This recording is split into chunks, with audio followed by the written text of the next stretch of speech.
What's good, guys? Alex at Tech. How you doing? I have the BLU Pure XR right here. This is BLU's new flagship phone for 2016.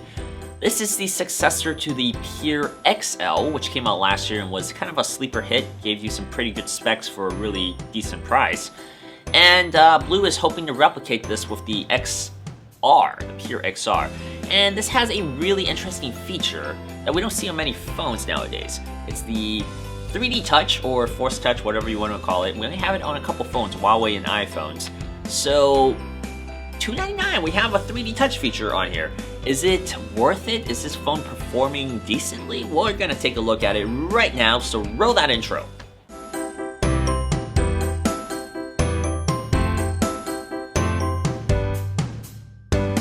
The Pure XR is a smartphone that BLU claims will give you a near flagship experience, and for the most part I can tell you that they weren't too off base there. The XR uses a MediaTek P10 processor that, when paired with 4GB of RAM, is actually not too bad to use.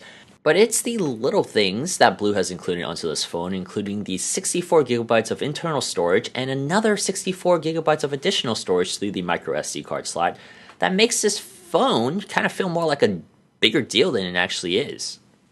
Build quality is a mixed bag.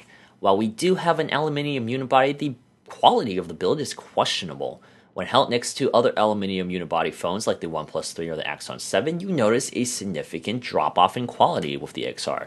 This is accented by the flimsy buttons, which are extremely loose and sensitive. And at only $100 less though, that is something that can be overlooked but not ignored in everyday use. I've noticed that volume rockers change my ring volume while resting in my pocket because the buttons are just so loose that brushing against my leg could be enough to confirm a click. Size-wise, the Pure XR is almost exactly the same as the OnePlus 3. If you hold it in your hand together, it basically feels about the same. Inside the hood, the Pure XR is powered by a 3000 mAh battery. That is a huge positive, as battery life is terrific. I dare say that the choice not to use the power-hungry Snapdragon processors have paid off, as BLU has fit something with godly numbers here. I struggle to kill the battery, and I'm a very heavy power user. Whereas the OnePlus 3 only gives me about 3 to 3.5 hours of screen on time, the XR has been giving me an astounding 5.5 to 6 hours of screen on time. I am very, very impressed. On that subject of things that pleasantly surprised me, the Fingerprint Scanner was actually really good. Of all the phones I've used in 2016, while not the best, the Pure XR definitely trumps other more prominent phones such as the iPhone SE and Z5 Compact when it comes to the fingerprint scanner. Definitely a good fingerprint scanner. Everything else regarding the entertainment side of the smartphone is actually acceptable. The AMOLED screen, while not Quad HD, is actually pretty enjoyable to look at with its Full HD display. At 5.5 inches in 1080p, we are looking at a 401 pixels per inch pixel density, so that's actually a very nice number to have for a budget phone. But this display has a special feature that only two other phones have, and that's what BLU calls 3D Touch. Like Apple and Huawei, this is simply a marketing phrase for a display panel that has pressure sensitivity. Be sure to check out that in-depth video I did about 3D Touch on this phone. But all you need to know right now is that at the moment there really isn't much you can do on this phone. So do not buy this phone just for this feature. Buy it for the performance and also the feel of the device.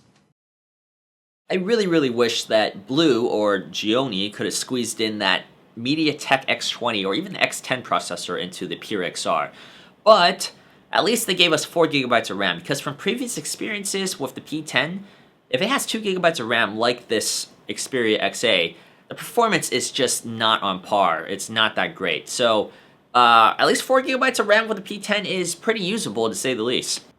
Photo quality is not the best here. We are looking at a 16 megapixel back camera, and while the megapixel count sounds great, the f1.8 sensor here is not that good. The picture qualities are very mundane, to say the least. Colors are really dull.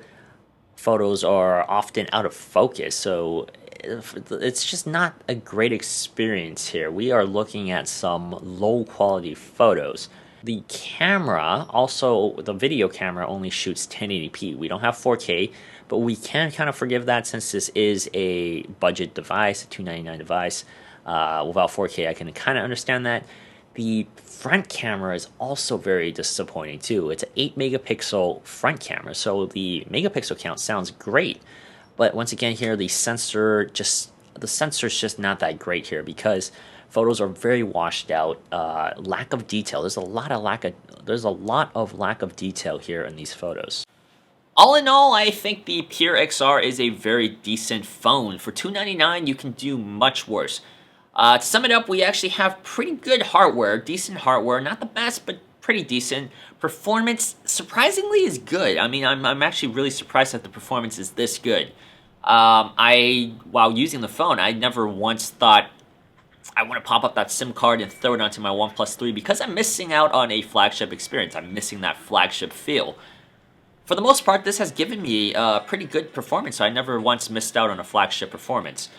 And with that said, however, I still recommend if you can do $100 more, if you can afford $100 more, go for the OnePlus 3 or the Axon 7, as they are much better in feel, build quality, and performance. All around, it's just a better experience. For $100 more, you're getting very, very good quality.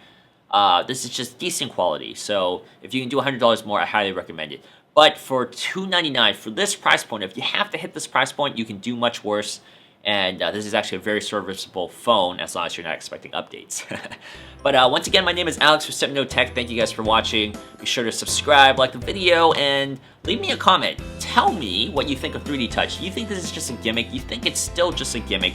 Or if more OEMs are going to start throwing this onto their phones, pressure-sensitive displays could be a potential thing, right? I mean, OEMs might be able to start developing certain things that can take advantage of a pressure-sensitive display. So let me know what your thoughts are on that, and I will see you guys in the next video. 4 gigabytes of RAM. Once again, the back camera